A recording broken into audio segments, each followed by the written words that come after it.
pata.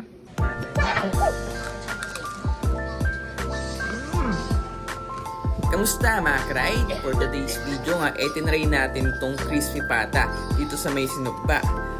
Binili nga namin ito sa Food Panda for only 780 pesos lang. Ganito na siya kalaki mga ka-rides. At talagang amoy pa nga lang nito mga ka-rides, matatakam ka na pagka-open mo ng box. Yung meaning pala ng Sinugba mga ka-rides, iyaw-iyaw. So salitang Bisaya daw, sabi nga nila. So tara, ano pang inaantay natin? Tikman na natin to.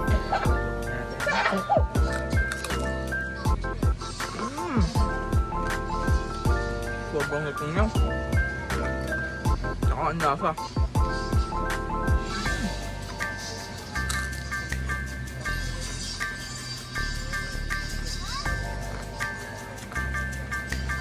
Sarap.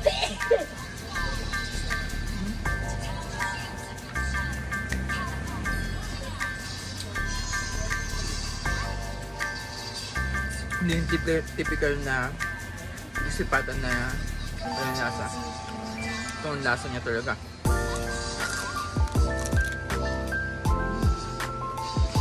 Kaya nga